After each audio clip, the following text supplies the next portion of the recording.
Debat pertama Capres Pemilu 2024 berlangsung panas. Para kandidat saling serang soal berbagai isu termasuk hukum, HAM, dan demokrasi. Apa saja adu narasi paling menarik lengkapnya dalam catatan Kompas TV berikut ini.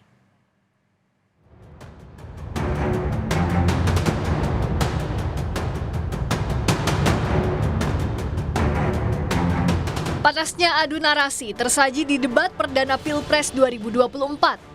Capres nomor urut 1 Anies Baswedan mengeluhkan rakyat tidak percaya dengan demokrasi saat ini yang minim oposisi. Capres nomor urut 2 Prabowo Subianto langsung mengingatkan Anies jadi gubernur DKI diusung Gerindra yang saat itu oposisi. Ketika kita bicara demokrasi, minimal ada minimal tiga nih. Satu adalah adanya kebebasan berbicara. Yang kedua, adanya oposisi yang bebas untuk mengkritik pemerintah dan menjadi penyeimbang pemerintah. Yang ketiga, adanya proses pemilu, proses pilpres yang netral, yang transparan, jujur, adil. 3. Dan kalau kita saksikan akhir-akhir ini, 2 ini mengalami problem. Mas Anies dipilih jadi gubernur DKI menghadapi pemerintah yang berkuasa. Saya yang mengusung Bapak.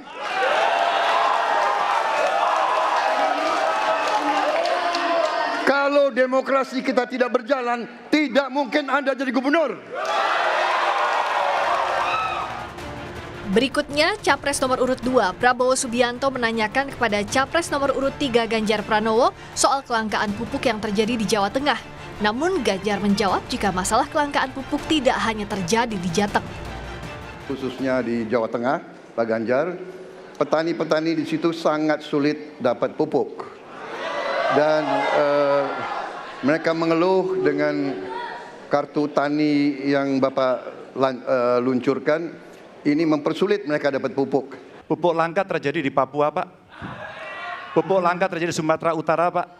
Pupuk langka terjadi di NTT, NTB, Kalimantan Timur, termasuk bensin. Mungkin Bapak sedikit agak lupa untuk saya bisa mengingatkan, karena Bapak pernah menjadi ketua HKTI. Sementara Capres nomor urut 3 Ganjar Pranowo bertanya soal pembangunan IKN kepada Capres nomor urut 1 Anies Baswedan. Ganjar menegaskan sikap Anies yang menolak IKN. Anies mengkritisi pembangunan IKN yang ia sebut tidak melalui proses dialog publik. Apakah boleh saya simpulkan kalau begitu, Mas Anies dalam posisi yang oposisi terhadap beberapa kebijakan termasuk IKN? Inilah salah satu contoh produk hukum yang tidak melewati proses dialog publik yang lengkap. Sehingga dialognya sesudah jadi undang-undang. Dan ketika dialognya sudah undang-undang, siapapun yang kritis dianggap oposisi, siapapun yang pro dianggap pro pemerintah. Di debat kedua 22 Desember nanti, giliran Cawapres adu gagasan.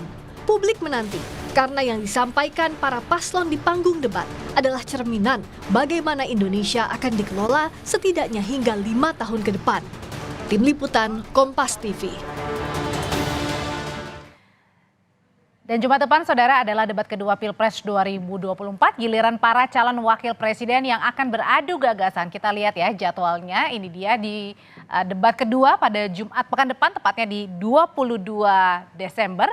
Debat ini diikuti oleh Cawapres nomor urut 1 Muhaimin Iskandar, Cawapres nomor urut 2 Gibran Rakabuming Raka, dan Cawapres nomor urut 3 Mahfud MD yang digelar pada Jumat besok 22 Desember. Tema yang diangkat adalah seputar ekonomi yang mencakup ekonomi kerakyatan dan juga ekonomi digital, keuangan, investasi pajak, perdagangan, pengelolaan APBN, APBD, termasuk juga infrastruktur dan perkotaan.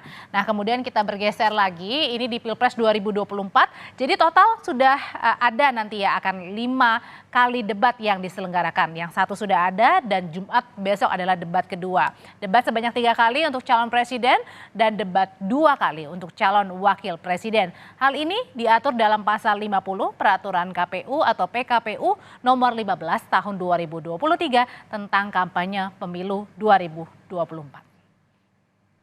Debat jadi cara KPU, saudara, mengemas penyampaian visi dan misi dari para pasangan calon. Karena itu kekuatan substansi, konsep dan juga strategi dari setiap pasangan calon harus tersampaikan di panggung debat. Visi dan misi diperlukan oleh 204 juta lebih calon pemilih di pemilu 2024 sebagai referensi menentukan suara pada 14 Februari nanti. Sebagai ukuran juga pemilu yang berkualitas dengan adanya kemerdekaan masyarakat menentukan pilihan. Debat bukan satu-satunya cara dalam penyampaian visi misi. Ada pula kampanye tatap muka dan melalui media massa. Tapi yang jelas yang perlu digarisbawahi, bebas, jujur, dan adil jadi syarat utama pemilu berkualitas. Tanpa komitmen dari semua pihak untuk menjaga pemilu berintegritas, debat dan kampanye hanya sebatas ingar-bingar tanpa adanya substansi. Demikian catatan Kompas TV hari ini, kita jumpa lagi pekan depan.